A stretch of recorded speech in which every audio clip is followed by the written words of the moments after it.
There were text messages over a period of several months that were very explicit, sexually provocative, that I didn't want, that I wasn't interested in. I told him several times, but he wouldn't listen.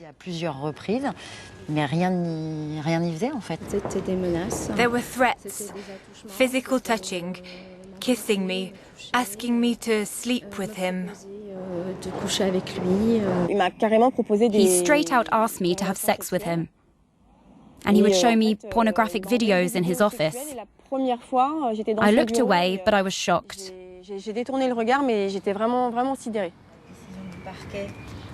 Hélène de Bost and the other two women say they were victims of sexual harassment at work.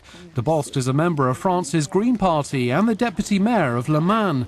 She was allegedly harassed by a high-ranking member of the Green Party, Denis Baupin, 5 years ago. It's claimed for months he sent her explicit sexual text messages. De Bost kept quiet until she saw this photo. Baupin wearing lipstick on International Women's Day, a sign of support in defending women against violence.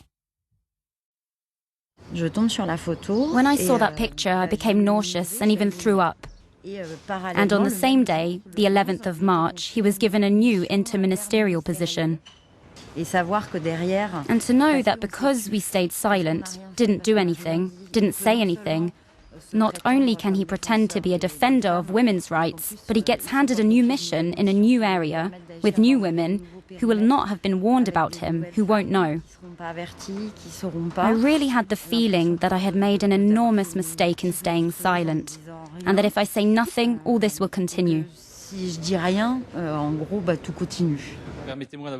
13 women have accused Denis Baupin of sexual harassment, from explicit text messages to physical aggression. Some were allegedly threatened about their job. Baupin, who's resigned as vice president of France's General Assembly, denies all of the allegations. In June, de Bost and two others filed an official complaint, and she understands why some people do choose to stay silent. More than 90% of the women who complain about sexual harassment at work are either fired or they resign. And they have a hard time finding a new job.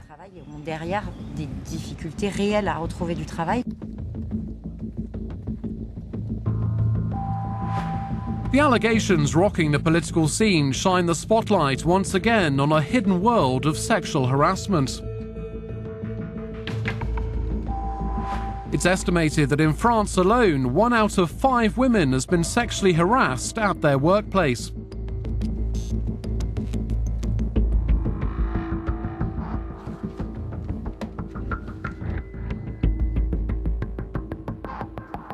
And despite a European directive and a 2012 French law against sexual harassment, only 5% of those who've been harassed will file a complaint.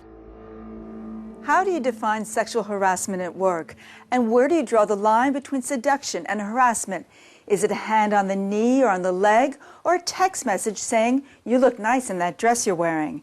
And why is it so hard to prove? We asked Christophe Dag, who heads up a French trade union. He's also launched a sexual harassment prevention program called Respect.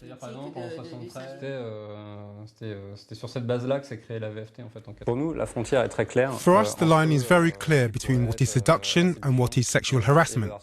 And there can't be any confusion for the harasser between seduction and sexual harassment. You can invite an employee to have coffee after work or tell her you find her pretty and that you are attracted to her. But the moment that she shows you she's not interested, stop. And if you don't stop, that becomes sexual harassment for the very reason that the employee cannot leave her workplace. She can't stop her relations with other employees or exclude herself from the collective group, and this gives a certain power to the harasser.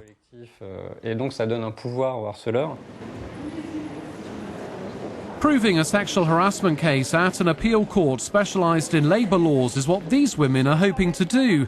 The alleged victim in question claims that for over a year she was sexually harassed by her boss, who ran a small company, and she says she was fired after filing a complaint at work. Today, her lawyer and the head of an association which helps victims hope to convince the court to allow as evidence recordings of her boss allegedly harassing her.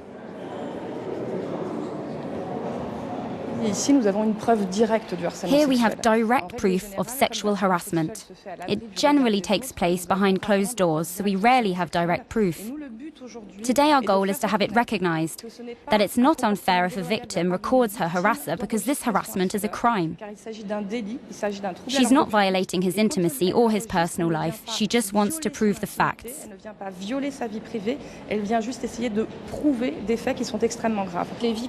Victims are often accused themselves when they go before a tribunal. This woman here is accused of being a manipulator, wanting to take her boss's job. She's also accused of not showing any emotion, so therefore she's not credible, since a victim of sexual harassment is supposed to cry non-stop. We caught up with a woman who were calling Lola at a charity race for AVFT, an association against sexual harassment. She says she was sexually harassed by her manager in a police department. She filed a complaint with the mayor's office. Her boss wasn't condemned.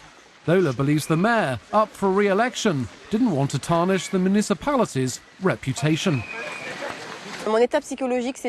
My psychological state got worse. First, you have one case that was closed with no follow-up, a case with a plethora of documentation, and a camera that filmed everything at the municipal police station. Then a second case with no further follow-up. At the same time, a disciplinary council cleared the harasser, even though he'd admitted that he'd sent me pornographic videos and that he'd offered me a gun if I had sex with him. So he admitted that he had done all of this, yet the disciplinary council decided not to sanction him. AVFT filed a new complaint after Lola contacted them, and a tribunal found the municipality guilty of not protecting her. She's been awarded €15,000. The municipality is appealing the ruling. Back at the Palace of Justice, the hearing is over. The court will hand down its decision in September. For victims of sexual harassment, it's not about the money, it's about justice. Did the hearing remind you of how hard this battle for justice is? Of course. I relived the meeting with my boss. I relived why I'm doing this. The disarray I was in, the loneliness, the terrible solitude in a small company. I had no one to turn to. I went to see the work doctor, etc. They asked me, "Do you have any written proof?" I didn't. I had nothing. Overall, judges are not very generous. The most I've obtained for any of my cases was €15,000 for sexual aggression, for a woman who'd been raped in a cubbyhole at work. So it's obvious that victims don't do this because they're venal, even if they're often presented this way, which is completely false. They do this because it's necessary for them to have their employer condemned. It's vital for them. de faire condamner leur employeur, c'est vital, comme le disait la dame que j'ai défendue aujourd'hui.